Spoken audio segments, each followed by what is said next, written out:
그러면은요, 지금 이과 축복의 근원 이스라엘 우리 공부하고 있는데, 이과 그 암송 구절이 여기 나와 있어요. 보이시죠? 예. 예. 그래서 이거 다 외워야 되는데, 혹시 이제 못 외우셨으면 이제 화면을 보시고 같이 한번 외워보도록 하겠습니다. 로마서 11장 28절, 29절입니다. 같이 읽습니다. 시작. 복음으로 하면 그들이 그들이 너희로 너희로 말미암아 말미암아 원수된 자요. 원수자요 택하심으로 하면 조상들로 말미암아 사랑을 입은 자라. 하나님의 하나님의 은사와 부르심에는 후회하심이 후회하심이 없느니라. 이거 지난주에 우리가 공부했습니다. 그래서 이제 간단하게 복습하면요. 복음으로 하면 그들이 너희로 말미암아 원수됐다는데 그들은 누구라 그랬죠? 기억나시나요? 예. 2번 그들은 누굴까요? 유대인 유대인이죠. 그 다음에 너희는 누굴까요? 2번인 로마에 사는 이방인들. 또 우리들도 포함된다고 볼 수 있어요. 예. 유대인들이 우리로 말미암아 복음을 안 받아들였으니까 하나님께 원수된 자요. 그러나 택하심으로 하면 조상들로 말미암아 뭐를 입은 자라. 사랑을 지금도 여전히 입고 있을까요? 입고 있지요. 입고 사랑을. 있죠. 그 다음에 다 같이 한번 봅니다. 하나님의 은사와 부르심에는 후회하심이 있다 없다. 없느니라. 여기서 후회는 취소한다. 이스라엘 백성을 불렀잖아요. 그거 취소하지 않는다는 거예요. 택했잖아요. 그거 변개한다. 그거를 이제 돌이킨다. 그런 거는 없다는 거예요. 계속해서 그 택하심은 계속된다는 거죠. 부르심은. 자, 그 다음에 후회한다는 거 어제 지난주에 공부한 거 다시 화면에 있는데 한번 보세요. 돌이키다. 그리고 후회한다. 철회하다, 취소하다, 변개하다인데 이게 후회하지 않으신다 그랬으니까 취소하지도 않고 철회도 돌이키지도 변개하지도 않는다는 거죠. 자, 그 다음에 이스라엘이 이제 그 하나님께서 아브라함과 이삭과 야곱을 통해서 언약을 맺었어요. 내 씨로 말미암아 천하 만민이 복을 받으리라. 예. 그래서 또 약속을 하나 붙였는데 너를 축복하는 자는 축복하고 저주하는 자는 저주한다. 요걸 다 우리 기독교인들은 나에게 적용했어요. 교회에게 적용했고 교인들에게만 적용했지만 그것도 맞아요. 틀리지 않아요. 그렇지만 원래는 누구에게? 아브라함에게. 즉 아브라함에게 후손에게도 요게 그대로 적용된다는 거니까 우리도 이제 이스라엘을 축복해야 된다는 거죠. 근데 유대 민족의 축복과 교난, 이 사람들이 여기 한번 제가 화면을 한번 읽어보겠습니다. 이스라엘 민족이 민족적 사명, 이 축복의 근원이 된다 그랬는데, 그리고 축복의 사명과 부르심에 얽힌 마귀의 영적 증오와 공격은 실로 지배하고 압도적이었다. 그 예를 성경에서 찾아보자.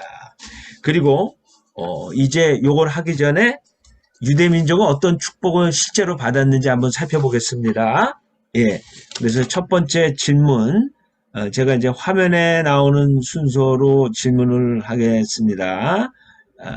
전순희 사모가 제일 먼저 나오고, 그 다음에 박한순, 박벽 권사님, 박정준 사모님 얼굴이 잘 안 보이는데, 박준 사모님, 박동화 목사님, 그 다음에 이사모 권사님 순서로 하겠습니다. 그다음 전순희 사모가, 저기 40페이지 위 구절들에서 볼 수 있는 유대민족의 주어진 축복은 무엇입니까? 로마서 3장 1절로 2절 한번 읽어주세요. 39페이지. 로마서 그런즉 유대인의 나음이 무엇이며 헬라의 유익이 무엇이냐 범사에 많으니 우선은 그들이 하나님의 말씀을 맡았습니다. 네. 네. 아마서 몇 페이지죠? 그거는 바로 앞에 39페이지입니다. 39페이지. 다시 한번 읽어주세요, 그러면. 네, 그런즉 시작. 유대인의 나음이 무엇이며 할례의 유익이 무엇이냐 범사에 많으니 우선은 그들이 하나님의 말씀을 맡았음이니라. 엄청나게 중요한 거죠. 유대인의 그 축복은 뭡니까? 첫째. 하나님의 말씀을 맡은 것. 아, 율법을 받고. 그렇죠. 그 히브리어로, 아람어로도 돼 있어요. 구약 성경. 와우. 이게 지금까지 전해져 가지고 우리가 구약 성경을 읽는 거예요. 예. 구약이 없으면 신약이 있을까요? 없을까요? 없죠. 그 말씀을, 하나님의 말씀을 보존한 민족, 유대인. 그 엄청난 축복을 또 그들은 받은 겁니다. 그 다음 두 번째, 어떤 복을 받았나? 박한순 권사님, 로마서 9장 4절로 5절 한번 읽어주세요. 그들은 이스라엘의 사람들이라 그들에게는 양자됨과 영광과 언약들과 율법을 세우신 것과 예배와 약속들이 있고 조상들도 그들의 것이요 육신으로 하면 그리스도가 그들에게서 나셨으니 그는 만물에 계셔서 세계의 찬양을 받으실 하나님이시니라. 아멘. 세세 찬양. 예. 여기 보면은 유대민족이 주어진 그 축복이 뭐 엄청 많아요. 그죠? 그렇죠. 뭐가 있습니까? 예. 그들은 이스라엘 사람의 그들에게는 뭐가 된가? 양자됨과 하나님의 자녀가 됩니까? 그 다음에 뭐가 있죠? 영광과. 그 다음에 영광과 율법 세우신 것. 연약과 율법을 세우신 것과 예배와 약속들이 있고 조상들도 그들의 것이요. 아브라함, 이삭이하고 육신으로 하면은 누가? 그리스도가 그들에게 나셨으니 그는 만물에 계셔서 세세의 찬양을 받으신 하나님이시라. 그리스도가. 이거 보면은 유대인이 받은 가장 큰 축복은 뭐 여러 가지가 뭐 양자됨, 영광, 언약, 율법 세우신 거, 예배 약속, 조상들도 그들 것이 있지만 그들에게 있어서 가장 큰 축복은 누가 그들에게서 태어났다는 거예요. 예수가 누가 그들에게서 났다 그랬죠? 예수님이 그들에게서 났다 그랬어요. 네. 이거만큼 큰 축복이 어디 있어요? 그죠? 유대인에게서 하나님이 성경을 그들에게 주셨고, 두 번째는 그들에게 가장 큰 축복은 여러 가지가 있는데 그 중에서도 가장 큰 축복은 로마서 9장 4절로 5절에 보면은 누가 그들에게서 났다는 거예요.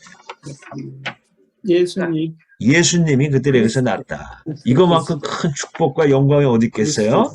자, 그 다음에 박표학 권사님이 사도행전 13장 47절로 48절 한번 읽어주세요. 주께서 이같이 우리에게 명하시되 내가 너를 이방의 빛으로 삼아 너로 땅끝까지 구원하게 하리라 하셨느니라 하니 이방인들이 듣고 기뻐하여 하나님의 말씀을 찬송하며 영생을 주시기로 작정된 자는 다 믿더라. 예. 이스라엘을 뭐로 삼으시겠다 그랬어요? 이방의 빛으로. 이방의 빛으로 삼으시겠다는 거예요. 예. 이사야 49장 6절에 나오는 말씀이에요. 예. 이스라엘이 예수를 믿고 그 믿은 그 이스라엘 백성들이 세상에 구원의 빛을 비추는 그런 일을 하시겠다는 건데 실제로 그 일을 하셨잖아요. 지금도 이제 하고 있고요. 예. 자, 그 다음에 네 번째 우리 이상만 권사님께서 한번 읽어주세요. 이사야 2장 2절로 3절. 그 다음 40페이지 읽으세요.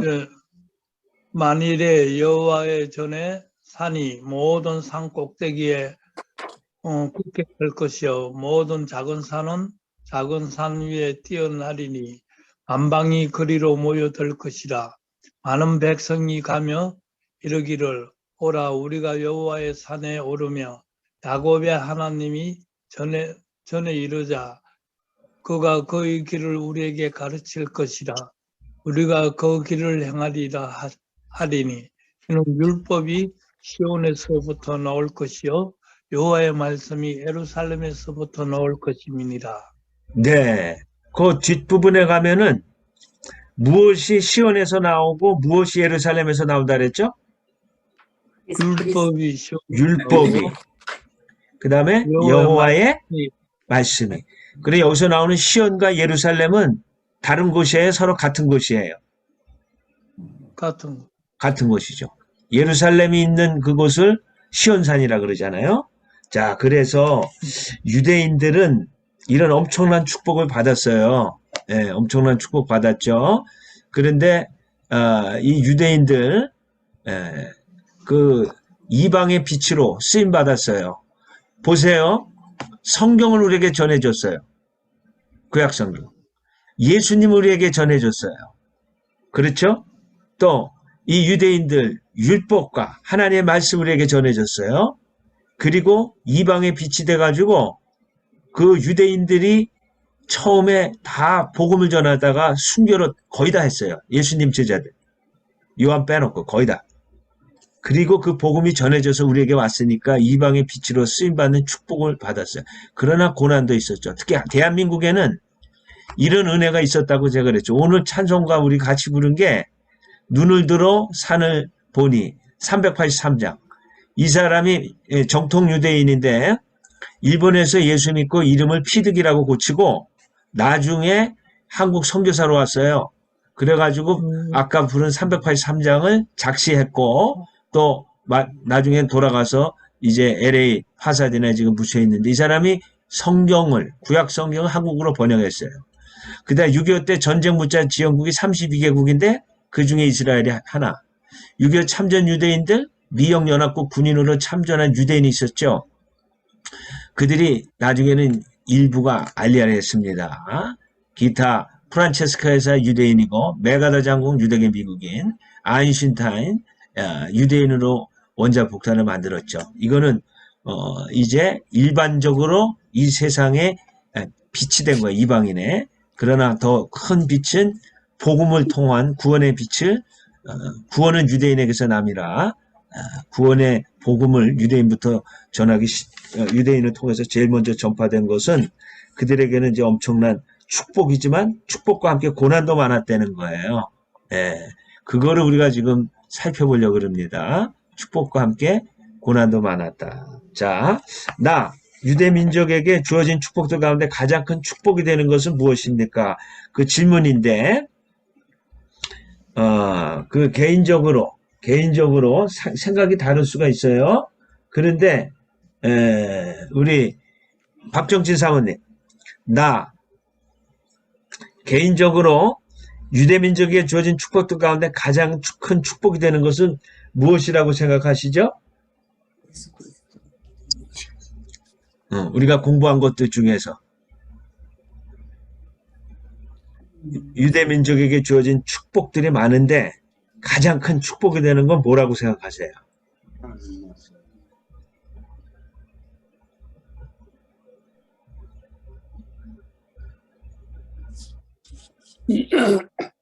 로마서 3장 1절로 2절에 있는 말씀인데 그러니까 개인마다 다 달라요. 그런데 박정신 사모님이 생각하는 우리가 공부한 것 중에서 한 개만 한번 골라보세요. 뭐가 가장 큰 하나님의 말씀을 맡은 것. 막 그래요. 그거를 사해사본이라고 쿰란 동굴에서 지금도 발견됐잖아요. 그 성경을 계속 그 사람들이 필사해서 후대에 증거 전해준 거예요. 그 말씀을 그들이 받았다는 거. 그 외에도 여러 가지 축복이 있는데 그 다 이제 나누지 않고 그냥 넘어갑니다. 그 밑에 있는 거 박스 글 한번 읽어주세요. 축복받은 민족임에도 그 축복을 지키고 보존하는 과정에 있어서는 하나님께로부터 징계와 징벌을 받을 수도 있었고 하나님을 섬기지 않은 주변 세력들에 의해 학살당하는 고통을 당하기도 하였습니다. 아브라함, 이삭, 야곱에게 하신 축복의 언약이 모든 이방 민족에게까지 흘러가도록 하기 위해 이스라엘이 겪어야만 했던 고난의 사건들을 구약에서 아는 대로 이야기해 보십시오. 네. 죄를 짓지도 않았어요. 그렇지만, 이제 고난을 많이 당했어요. 무슨 잘못해서가 아니에요. 그 메시아가 태어나지 못하게 그 민족 말살하려는 사탄의 공격이 있었어요. 그 중에 첫 번째가 이 화면에 보이시나요? 출애굽기에 나와요. 네. 출애굽기에 보면은 이스라엘 백성들이 애굽에서 인구가 불어나니까 바로 왕이 겁이 났어요. 그래서 사내 아이가 태어나면 어떡하라 그랬죠? 이라고. 죽이라 그랬어요. 그런데 죽이지 않았잖아요. 그러니까 나중에는 또 어떻게 하라 그랬죠? 강물에 어떻게 하라 그랬죠? 나일강에 던져. 출애굽기에 보면은 여자아이들은 살려주고 남자아이들은 어떻게 하라 그랬습니까? 기억나시는 분? 나일강물에 이렇게 보면은 할래? 남자애들이 태어나면은 할래? 처음에 산팝으로 이제 남자애들이면은 죽이라 그러고 딸이면 살려두라 그랬죠. 그렇죠. 그런데 산파들이 그 말을 들었어요, 안 들었어요? 안 들었지. 그랬죠. 그러니까 계속 불어났죠. 그러니까 나중에 바로가 남자애들은 다 어느 강에다 던져버리라 그랬어요. 아들들은. 나일강. 나일강. 그래서 출애굽기 1장 22절에 바로가 그의 모든 백성에게 명령하여 이르되 아들이 태어나거든 너희는 그를 나일강에 던지고 딸이거든 살려두라. 나일강에 던지라 그랬어요. 그런데 여러분 그들이 뭔 죄를 졌어요? 짓지 않았죠. 그러면 마귀가 그 바로를 움직여가지고 그 애굽에서 살고 있는 그 이스라엘 민족 중에는 씨를 갖고 있었어요. 어떤 씨? 메시아를 앞으로 탄생시킬 그 남자들 씨가 거기 있었던 거예요. 근데 남자를 다 죽이라 그런 거는 이 마귀의 영적인 증오죠. 예. 그 유대인 창세기에 보면은 그 뱀의 자손은 뱀은 여자의 후손에 발꿈치를 상하게 하고 여자의 후손 메시아는 뱀의 머리를 상하게 한다 그랬잖아요. 그러니까 마귀가 아주 메시아 태어나지 못하게 머리를 상하면 끝장이잖아요. 그러니까 마귀가 유대 민족을 죽여버려야 메시아가 안 태어나잖아요. 그 다음에 에스더, 지난주에 제가 설교했죠. 반전의 하나님. 에스더 때는 지금 페르시아 파사에서 하만에게 에스더의 사촌인 모르드게가 절을 하지 않으니까 분개해서 모르드게만 죽이는 거는 약하다. 이제 어느 민족을 다 죽이겠다 그랬죠? 유대민족. 유대민족. 그 유대민족 다 죽여보세요. 어떻게 됩니까? 거기서 이제 메시아로 태어날 사람이 있을 수도 있잖아요. 그 다음 예수님이 태어날 당시에는 헤롯 대왕이 유대인들 중에 누구를 죽이려고 그랬죠? 남자. 베들레헴 근처에 있는 2살 이하 된 남자애들을 다 죽이라 그랬어요. 이거를 보면은 메시아가 이 땅에 오는 것을 막으려는 마귀의 영적 증여와 공격, 실로 지배하고 압도적이었다는 거. 그러므로 이런 축복과 함께 엄청난 고난도 당했다는 거예요. 이들이. 자, 그 다음에 Q. 목사님 한번 읽어보세요. 다. 내 민족은 하나님께 받은 큰 축복과 함께 민족적 징계와 고난의 역사를 겪었지만 이방인은 그리스도를 믿음으로 구원을 얻는 은혜를 입었습니다. 그리스도를 탄생시킨 내 민족은 나와 어떤 상관이 있습니까?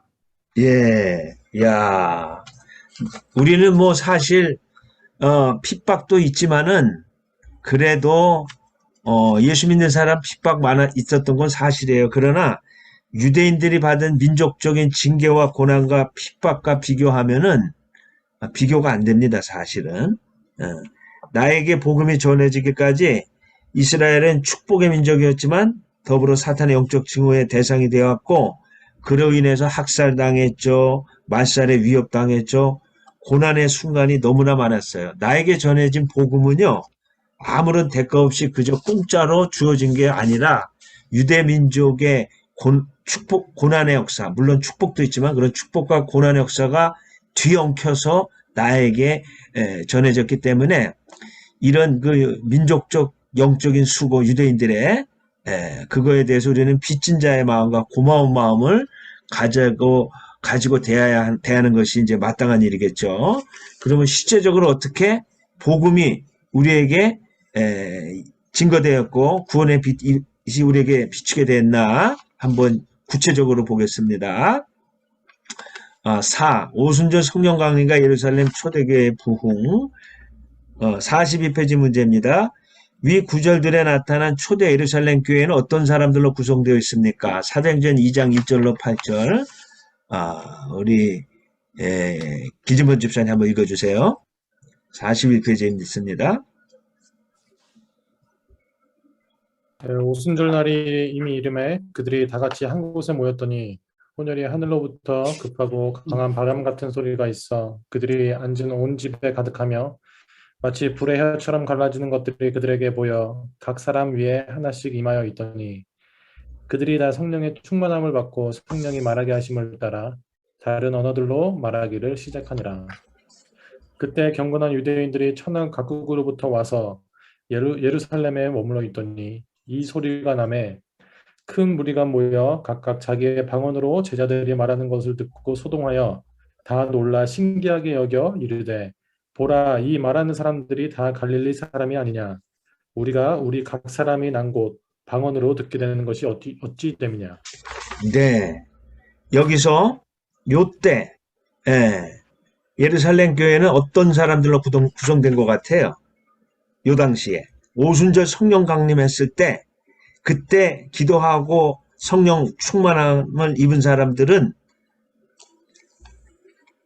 신분이 유대인입니까? 이방인입니까? 이방인이지. 유대인. 제자들이지. 기집사님 어느 사람 같아요? 그 당시에는 몇 %일까요? 요 유대인들이 100%?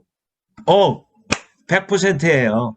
이때는 유대인도 있었지만은 흩어진 디아스포라 유대인들 그들도 오순절 지키러 왔거든요. 그러니까 요 당시에는 거의 100% 이방인은 한 사람도 없었다고 볼 수가 있어요. 그런데 혹시 유대교에 입교한 사람들 있잖아요. 유대교에 입교한 사람들 이방인 중에서 혹시 그런 사람은 있을 수 있어요. 그러나 그렇지 않은 이방인은 이 당시에 있었어요, 없었어요? 한 명도 없었어요. 처음 성령 강림했을 때 100% 유대인이나 이제 유대교에 입교한 사람들로 볼 수가 있죠. 자, 그 다음 우리 전순희 사모 사도행전 2장 41절 42, 44 그 다음 한번 읽어보세요. 그 말을 받은 사람들은 세례를 받음에 이날의 신도의 수가 3,000이나 더하더라. 그들이 사도의 가르침을 받아 서로 교제하고 떡을 떼며 오로지 기도하기를 힘쓰니라.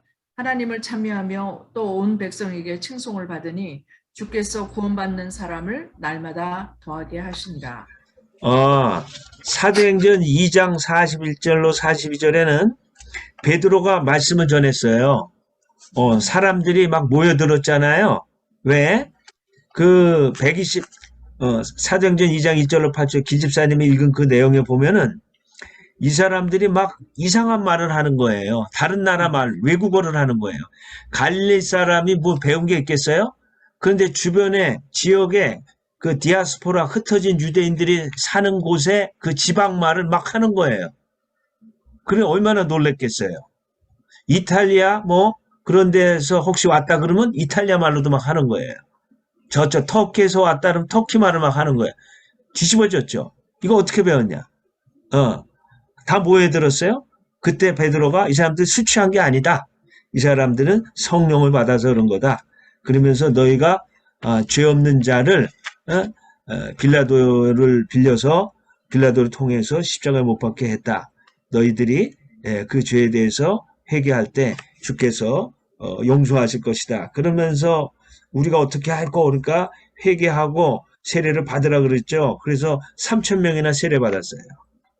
이 사람들 다 유대인일까요? 이방인일까요? 유대인이죠. 그러니까 처음 교인들은 다 이방인이에요, 유대인이에요. 유대인이지. 그 다음 우리 박한수 권사님 사도행전 4장 4절 32, 35 거기 41페이지 좀 읽어주세요. 말씀을 들은 사람 중에 믿는 자가 많으니 남자의 수가 약 5천이나 되었더라.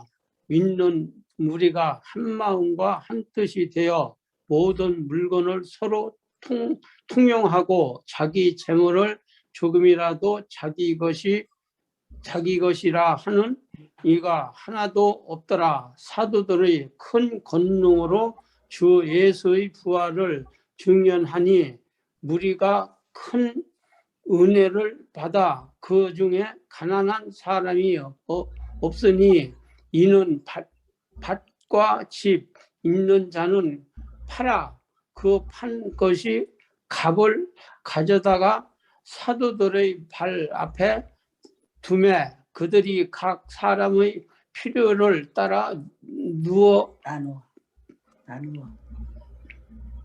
나누어 줌이라. 예, 감사합니다. 거기 4절에 보면은 말씀을 듣는 사람 중에 이때는 베드로하고 요한이 말씀을 전했거든요. 그때 믿는 자가 많았는데 남자의 수가 약 얼마나 그랬죠? 5천. 5천. 여자도 한 5천이라고 하면은 몇이 될까요? 여자까지 합친다 그러면 많이 되겠죠. 그러니까 교인이 갑자기 늘어난 거예요. 그런데 이때도 교인들이 다 이방인이에요, 유대인이에요? 유대인. 유대인이죠. 예. 그 다음에 사도행전 6장 2절로 7절 박표 권사님. 그때 제자가 더 많아졌는데 헬라파 유대인들이 자기의 과부들이 그 매일의 구제에 빠짐으로 히브리파 사람들을 원망하나 하나님의 말씀이 점점 왕성하여 예루살렘에 있는 제자의 수가 더 심히 많아지고 허다한 제사장의 무리도 이 도에 복종하니라. 예. 그러니까 헬라파 유대인도 생기고 히브리파 유대인이 생겼는데 어떻게 차이가 나냐면 어떻게 차이가 날까요? 헬라파 유대인은 어느 말을 썼을 것 같아요? 헬라어. 그다음 히브리파 사람들은요? 히브리어를 했겠죠. 그죠? 그런데 다 유대인이에요. 어쨌든 이때 적어도 10,000명은 됐을 거예요. 그죠? 그런데 10,000명을 훨씬 넘어서서 제사장의 무리도 이 도에 복종했다 그랬잖아요. 7절에. 그래서 이때 아마 한 20,000명 정도 됐을 것이다. 기독교인들이. 유대인들이에요. 이방인이 없었어요. 그 당시 예루살렘에는 50,000명이 살았다 그래요. 그러니까 50,000명 중에서 20,000명. 몇 퍼센트입니까? 그러면 거예요. 몇 퍼센트죠? 50,000명 중에 20,000명. 몇 퍼센트예요? 한 40% 되지 않아요? 그죠? 엄청나게 많은 거죠. 다 예수 믿은 거예요, 거의. 그 다음, 사도행전 11장 19절. 박정희 사모님. 그때 스데반의 일로 일어난 환란으로 말미암아 흩어진 자들이 베니게와 구브로와 안디오까지 이르러 유대인에게만 말씀을 전하는데. 누구에게만 말씀을 전했다고요? 유대인. 이때까지는 다 유대인이에요. 성경에 보면은 이게 다 유대인들에게 복음 전한 거예요.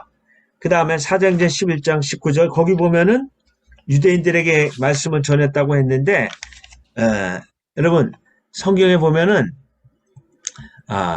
이제 여기 보세요.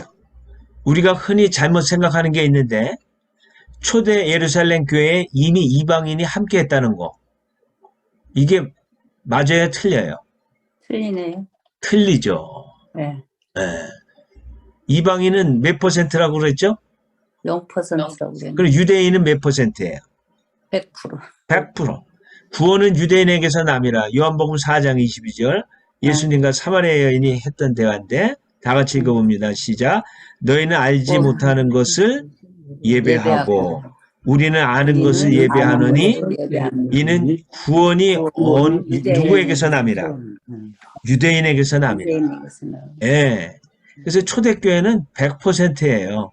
그래서 전 세계에 전해진 복음은 결국 유대인으로부터 전해진 것이며 이는 이방인이 신령한 복의 빛을 그들에게 줬다는 것을 의미합니다.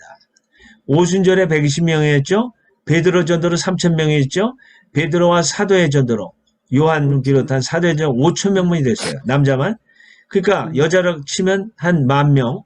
제사장도 복음을 받았어. 그러면 그때 제사장도 복음 받을 때는 약 2만 명 되는 것으로 추산하는데 예루살렘에는 5만 명이 살았거든요. 다 유대인이었어요. 그런데 이제 그 다음 43페이지 봅니다. 복음이 이제 증거되는 거예요. 어디로? 이방인들에게로. 어떻게 증거되는지 한번 보세요. 43페이지 박동욱 목사님 지금 자리 비우셨네. 이상만 권사님 읽어주세요. 있어요. 여기 있어요? 내려가셨어요. 안 네. 보여주셔서. 아, 안디옥 교회와 이방인 5번. 안디옥 교회와 이방인 사도행전 10장 1절로 35절을 읽어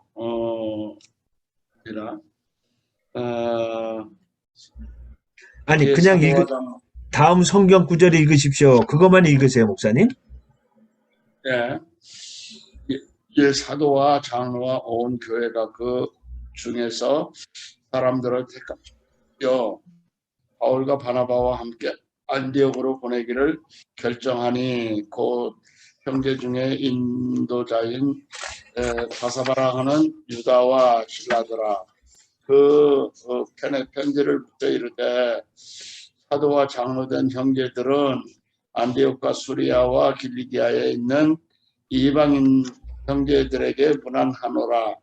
그런즉 우리 가운데서 어떤 사람들이 우리의 지시도 없이 나가서 말로 너희를 괴롭게 하고 마음을 혼란하게 한다 하기로 사람을 택하여 우리 주 예수 그리스도의 이름을 위하여 생명을 아끼지 아니하는 자인 우리가 사랑하는 바나바와 바울과 함께 너희에게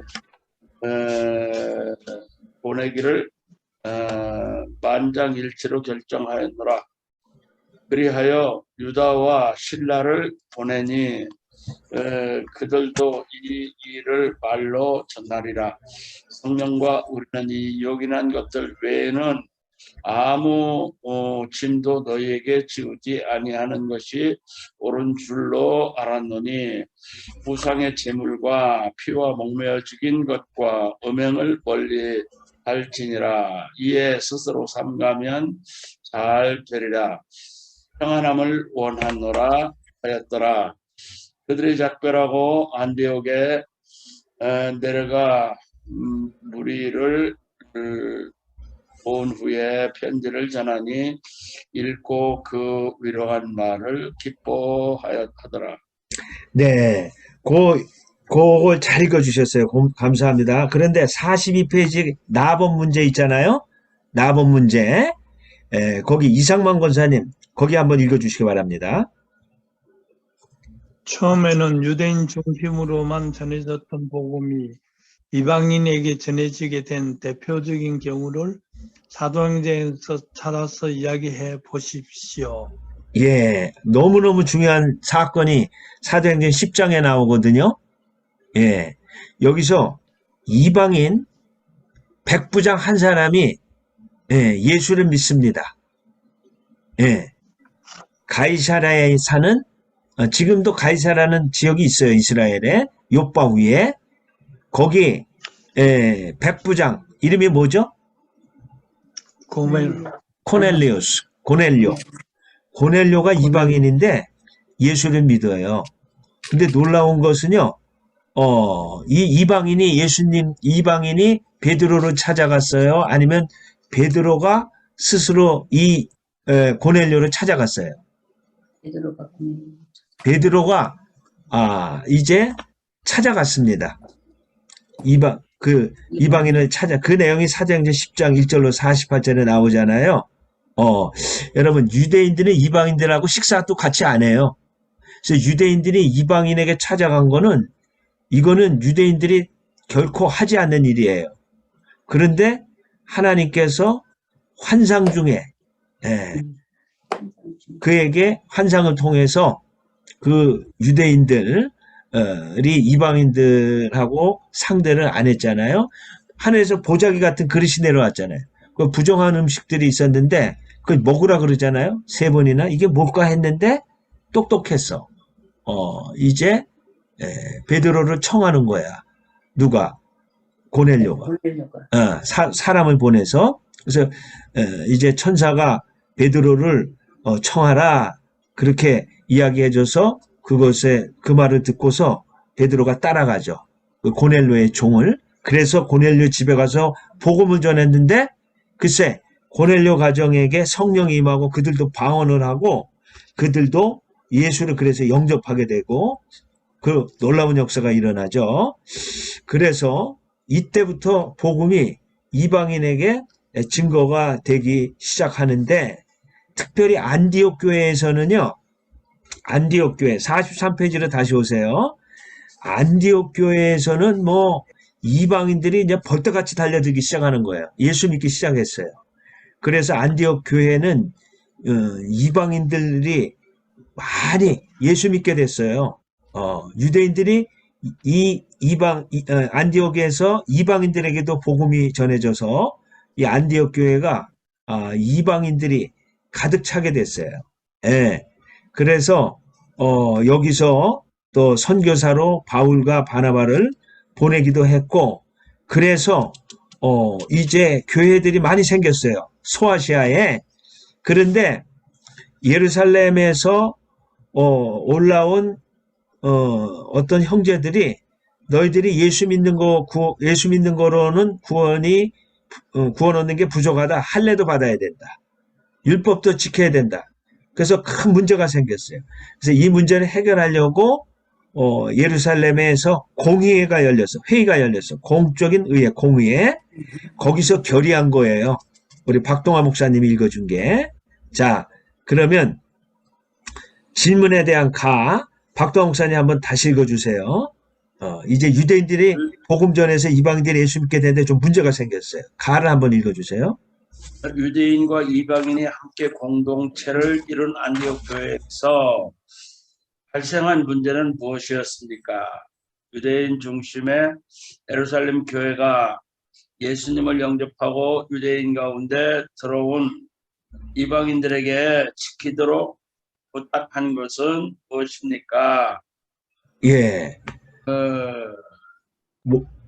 믿음도 좋지만 할례를 받아야 된다. 예? 그래서 그게 혼란이 일어났지. 그렇죠. 그래서 이제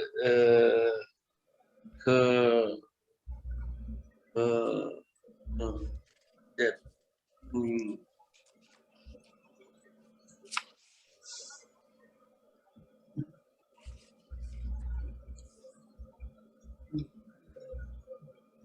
그래서 회의가 일어났죠.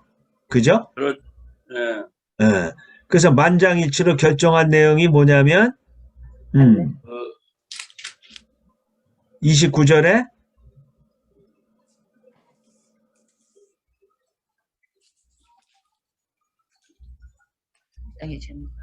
우상의 제물과 피와 목매어 죽인 것과 음행을 멀리할지라 이에 스스로 삼가면 잘 되리라. 예, 감사합니다. 뭐 율법 하나하나 다 지키라고 그렇게 결의한 건 아니죠.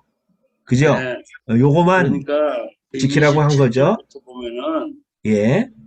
유다와 신라를 보내니 그들도 이 일을 말로 전하리라. 성령과 우리는 이 요긴한 것들 외에는 아무 짐도 너에게 지지 아니하는 것이 옳은 줄 알았느니. 네. 무겁게 하지 않았어요. 그죠? 할래 뭐 받아라. 그렇게 강요하지 않았어요. 그 다음 우리 길지멀 주사님 한번 읽어주세요. 예루살렘 공의회에서 결정한 내용이 이방인 형제들에게 기쁨을 가져다 준 이유는 무엇입니까? 왜 기뻤을까요? 음,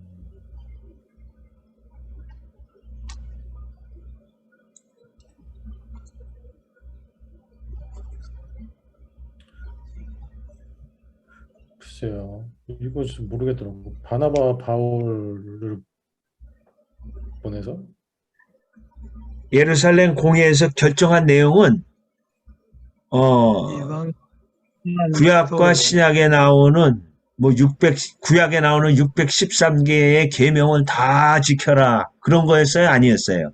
아니, 아니었잖아요. 할례 다 받아라. 그런 거 아니었잖아요. 그죠? 예수를 믿음으로 우리는 구원 얻는다. 그렇지만 요 몇 가지만 지켜라. 그건 뭐 대단한 건 아니었잖아요. 우상의 제물 먹지 말고, 피와 목매어 죽인 거 먹지 말고, 음란한 거 그거 피해라. 그러니까 무거운 율법의 짐을 그들에게 지어줬어요? 안 지어줬어요? 아니, 완전. 그러니까 기쁜 거예요. 그죠? 그러니까 지킬 만한 것들은 응, 뭐 안 지켜도 구원 받는다 하니까 안 지키는 것이 아니라 그렇죠. 지킬 만한 것들은 지키지만은 그것으로 인해서 너무 부담을 갖지 말고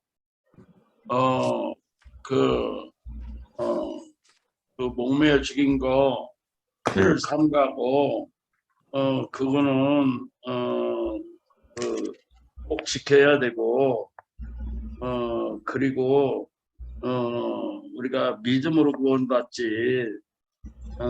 뭘 지켜서 구원받는 게 아니니까 그 마음의 자유를 가지라고. 그렇죠. 맞아.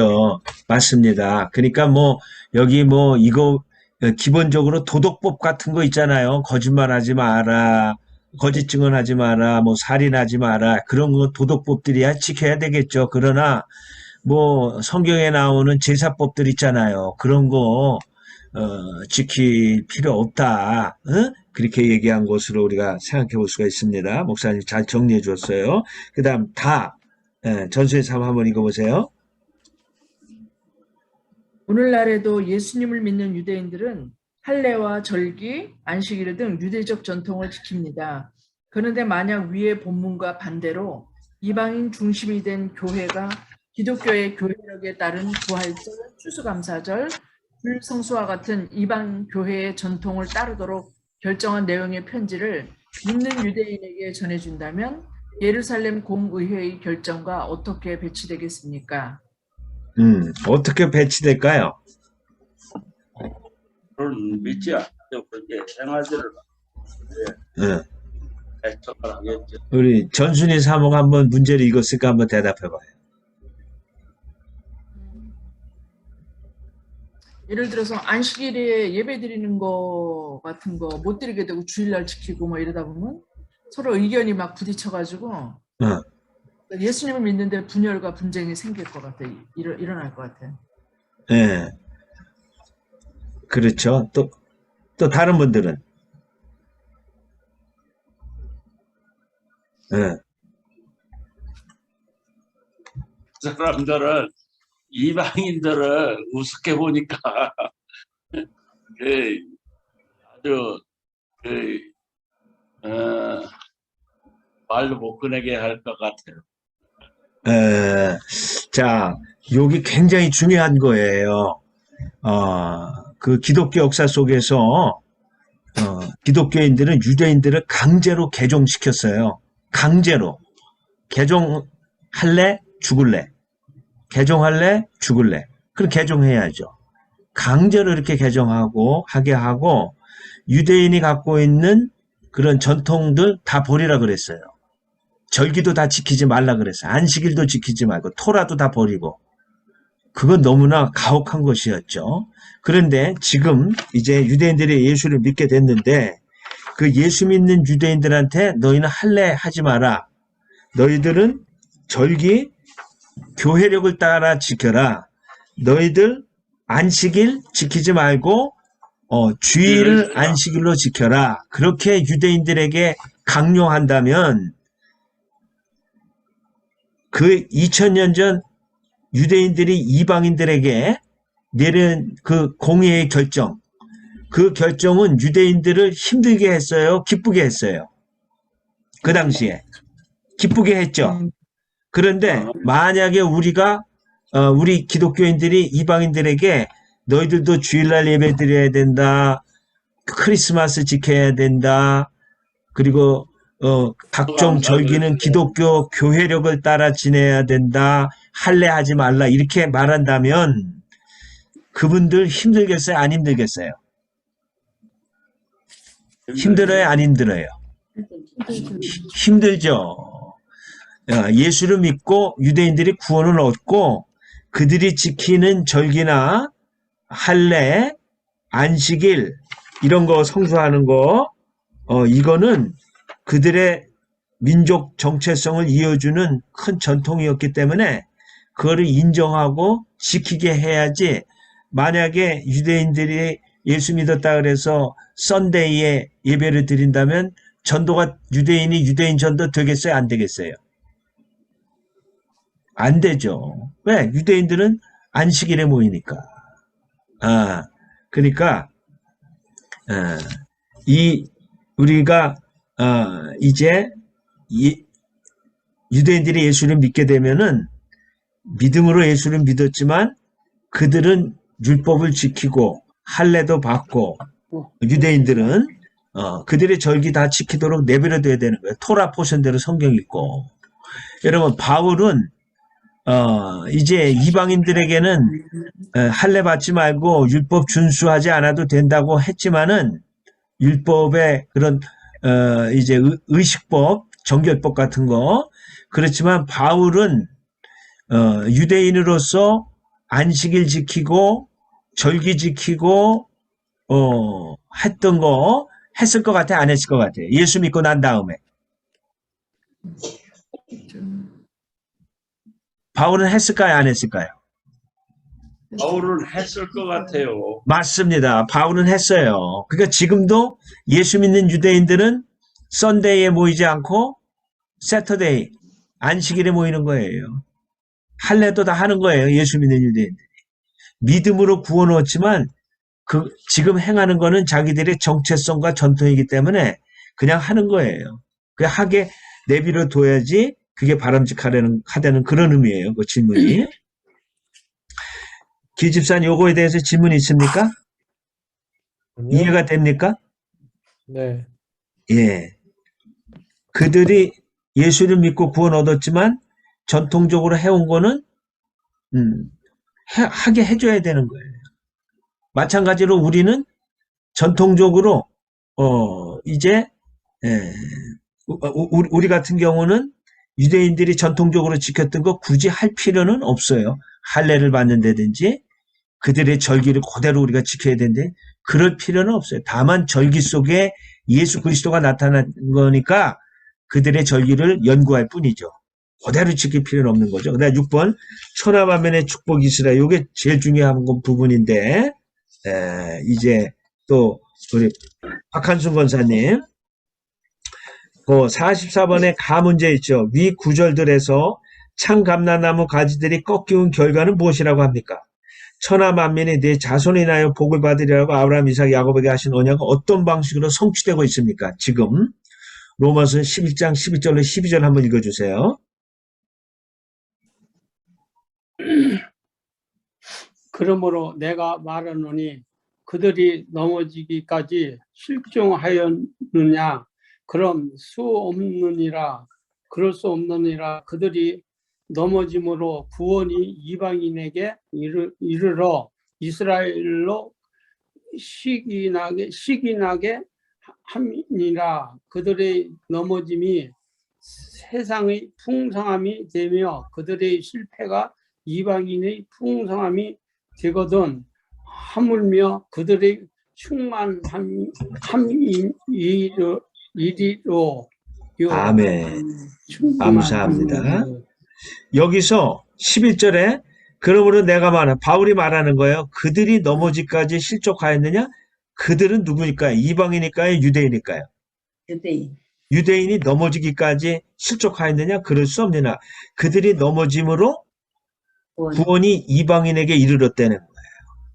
그래서 이스라엘로 시기나게 합니다. 그들의 12절 그들의 넘어짐이 세상의 풍성함이 되며 그들의 실패가 이방인의 풍성함이 되었다는 거예요. 예. 그러니까 하나님이 이방을 어떻게 축복하셨느냐? 그들이 넘어졌어요.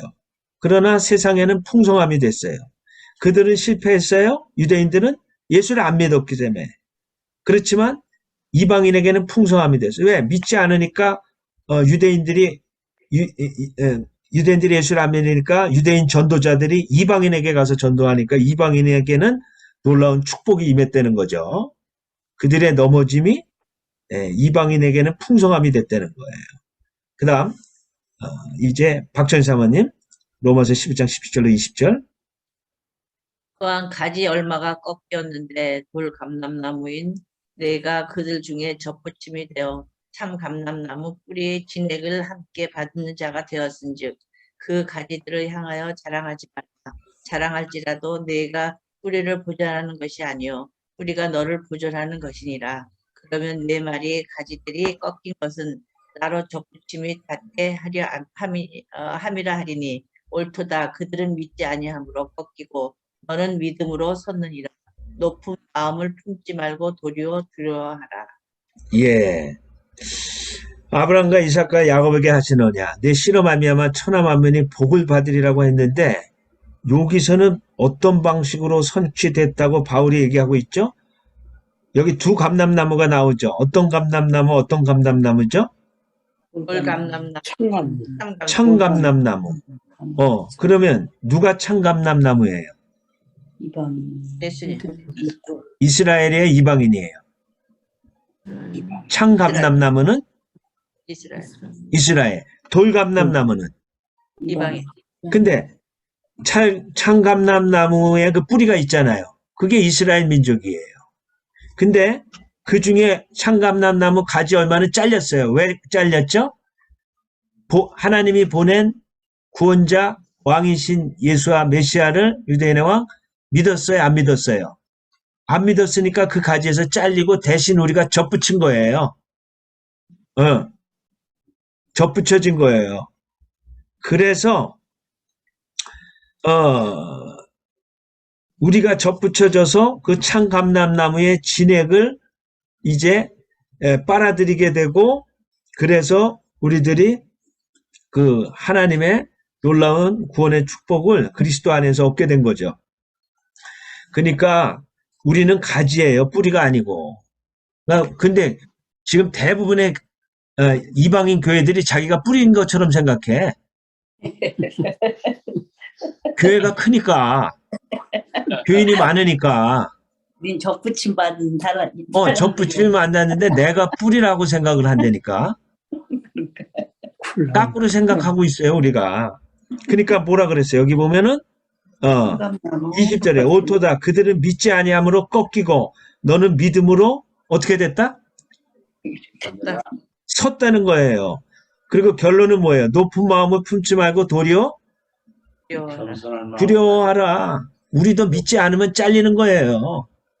그럼 이 이스라엘 유대인도 잘렸는데 우리가 믿지 않으면 뭐 우리도 대망에 잘리죠. 그러니까 두려워해야 되는 거죠. 자, 그 다음에 나번 문제. 내가 접붙임을 받도록 꺾여나간 가지들. 나는 접붙임을 받았는데 그 자리에 잘려나간 가지가 있어요. 믿지 않기 때문에 유대인들. 그들에 대해서 어떤 마음을 갖는 게 마땅하냐. 그거 여기 조금 전에 답이 나왔는데 어떤 마음을 가져야 되죠? 높은 마음을 품지 말고 도리어 두려워하라. 오케이. 그 다음에 앞에 말씀에 기록된 비밀을 통해 당신이 깨닫는 바는 무엇입니까? 그거는 결론적인 말씀인데 로마서 11장 25절로 27절 박동원 목사님 한번 읽어주세요. 로마서 11장 25절로 27절 1절 형제들아 내가 스스로 지혜 있다 하면서 이 신비를 너희가 모르기를 내가 원하지 아니하노니 이 신비는 이방인의 충만한 수가 들어오기까지 이스라엘의 더러는 우둔하게 된 것이라. 그리하여 온 이스라엘이 구원을 받으리라. 기록된 바 구원자가 시온에서 오사 야곱에게서 경건하지 않는 것을 돌이키시겠고 내가 그들의 죄를 없이 할 때에 그들에게 이루어질 때 언약이 이것이라 함과 같으니라. 예. 앞의 말씀에 기록된 비밀을 통해 당신이 깨달은 바는 무엇입니까? 예. 우리가 깨달은 바는 뭐죠? 여기 25장 27절에 보면은 이방인의 충만한 수가 들어오기까지 이스라엘의 더러는 어떻게 된다 그랬죠? 더러는 우둔하게 됩니다. 우둔하게 된다고. 그렇죠. 그렇지만 이방인의 충만한 수가 다 채워지면 28절에 26절에 그리하여 온 이스라엘이 충만한 수가 채워지면 어떻게 된다 그랬어요? 구원을 받으. 구원을 이스라엘도 받는다는 거예요. 물론 예수를 믿고죠. 예수를 믿고 이제 남은 자고 예수를 믿는 자가 구원 얻는 거죠. 기록된 바 구원자가 시온에서 오사 야곱에게서 경건하지 않은 것을 돌이키시겠고 내가 그들의 죄를 없이 할 때 그들에게 이루어질 내 언약이 이것이라 한 것 같으니라. 그래서 여기 한번 화면을 보세요. 오늘날 예수를 믿게 된 유대인들에게 우리의 교회력과 교회의 절기를 지키라고 강요하면 될까? 결코 아니다. 그들의 율법 준수 및 절기 준수가 자신의 민족 정체성과 관련된 것이기 때문이다. 예. 그 다음에 천하만민의 축복. 여러분 하나님의 시간표가 짝깍짝깍하고 돌아가고 있는데 두란66 요게 아브라함이 태어난 때예요. 그때부터 AD 70년 이스라엘이 패망했어요. 로마의 디도 장군에 의해서. 이때까지는 유대인의 때예요. 유대인의 때. 요때 예수님도 태어났었죠. 기원전 한 4, 5세기 될까요? 어쨌든 유대인의 때예요. 유대인의 때. 근데 이때 이 성전이 무너지면서 그 유대인들은 다 뿔뿔이 흩어지고 이때 교인들도 뿔뿔이 다 흩어졌어요. 예. 그때 교회도 있었는데 성전이 불타버릴 때. 그 이후로 1967년 6.1 전쟁 때 동예루살렘을 탈환했어요. 유대인들이. 그때는 이방인의 때까지 그 성전이 밟히리라고 했는데 그 밟히게 됐지만 이방인의 때 다시 동예루살렘을 탈환해서 지금 이방인의 때고 그 다음에 그러면 지금은 어느 때냐? 이방인의 때가 이제 끝이 나고 2000년 동안 복음이 증거된 이방인 때가 끝이 나고 지금은 이방인의 충만한 수가 차가고 또 온 이스라엘이 구원받는 때예요. 그래서 이스라엘의 충만한 수가 다 차고 이스라엘 백성들이 예수님을 맞이할 준비가 될 정도로 그 믿는 사람이 많게 되면 그때 왕이신 예수님이 오시는 거예요. 요거 한번 1번 보세요. 창감람나무인 유대인들이 믿음을 버렸어요. 그래서 꺾여나간 자리에 돌감람나무인 이방인들이 믿음으로 접붙임 받았어요. 그러므로 우리는 높은 데 마음을 두지 말고 두려워하라. 겸손히 믿음을 지키고 두려워해야 돼요. 그리고 이스라엘의 그 꺾인 그 가지 그들이 다시 붙임을 받도록 즉 이스라엘의 회복을 위해서 기도하고 도와야 한다는 거죠. 예, 그게 바로 오늘 공부한 내용입니다. 거기 적용 1번과 2번 조금 시간이 지났는데 2번과를 맞추면서 가장 기억에 남는 것은 무엇입니까? 둘째, 당신은 깨달은 것을 신앙적으로 어떻게 적용하시겠습니까? 예, 이거를 다들 참 토론하고 그러면서 해야 되는데 우리 시간이 없어서 그렇게 못 하거든요. 벌써 이제 1시간, 찬양한 거 빼고 1시간이 다 됐는데, 가장 기억에 남는 거, 한번 제가, 나 이거 말씀하고 싶습니다 하고 얘기하신 분 한 분만 한번 얘기해 보세요. 가장 기억에 남는 거, 이게 있네요 하고 말씀하시는 분 아무나 좋으니까 한번 얘기해 보세요. 가장 기억에 내가 이게 남는다. 오늘 공부한 것 중에.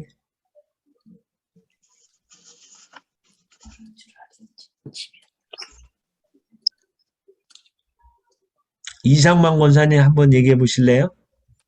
가장 기억에 남는 거. 한 가지만. 또 제일 애로운 거 시켜. 한 가지만.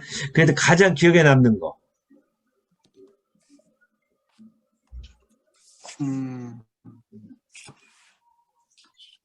저는 이방인들도 이 구원을 받는다 그런 쪽으로 이래 기억이 남는데 예. 이방인도 하나님의 구원을 받는다. 그렇죠.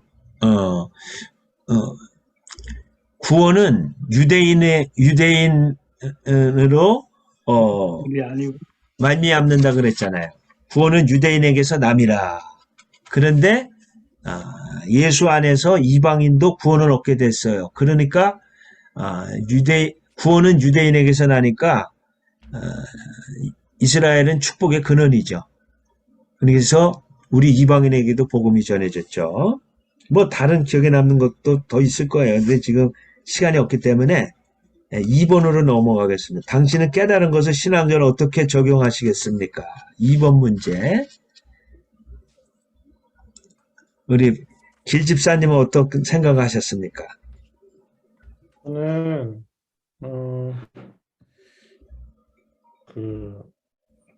그 이스라엘 백성들이 넘어짐으로써 우리 이방인들이 더 풍성하게 되고, 네. 그리고 또 우리가 또 그 풍성해짐으로써 또 이스라엘도 또 풍성하고 충만하게 된다고 하잖아요. 예. 저는 신앙적으로 더 이스라엘을 위해서 더 축복하는 기도를 하고 그들이 또 예수님을 또 만나고 믿을 수 있도록 더 깨어서 기도해야겠다라는 마음이 들었습니다. 예, 고맙습니다. 그러면 여기를 마치고요. 그 다음 학습 과제가 있어요. 요거는 여러분들이 다 한번 읽어보세요. 그거는 숙제입니다. 근데 오늘 공부한 내용이 그대로 나와. 예, 그거 자세하게 말로 풀어 설명한 거예요. 근데 재밌는 거는요, 그 두 번째 글, 49페이지, 그날이 속히 오리라 있잖아요. 그, 키스, 인트레이터, 제6장, 아람 민족을 사랑해야 한다예요, 제목이. 유대 민족이 아니에요. 그런데 내용은 유대 민족의 그 고난, 축복에 대한 내용도 같이 나와요. 그래서 결국은 이 유대 민족으로서 우리는 아람 민족도 사랑해야 된다. 또 우리도 마찬가지죠. 이방 선교도 해야 되지만 또 그 유대인들도 우리들이 사랑하고 예수 믿도록 우리들이 도울 수 있는 것은 기도와 무줄로 도와야 된다. 그런 내용이 나옵니다. 요거는 여러분들이 숙제로 꼭 읽어주시기 바라요. 그 다음에 넘겨보세요. 59페이지 제3과. 이거는 숙제입니다. 이방인의 때가 차기까지. 네. 그래서 그 반유대주의에 대해서 나오고, 하나님은 그럼 이스라엘은 버렸냐? 그거에 대해서도 또 살펴보는데, 여기는 또 여러분들이 다 읽어보시고 답을 다 체크해 주시기를 바랍니다. 그래서 오늘은 축복의 근원 이스라엘 2과 끝내고 그 학습 과제는 여러분들이 이제 꼭 읽어보시기 바랍니다. 그러면 혹시 질문 있으면 또 개별적으로 저에게 또 물어주시고 시간이 넘어가서 기도하고 마치겠습니다. 하나님 감사드립니다. 이 제2과 축복의 근원 이스라엘에 대해서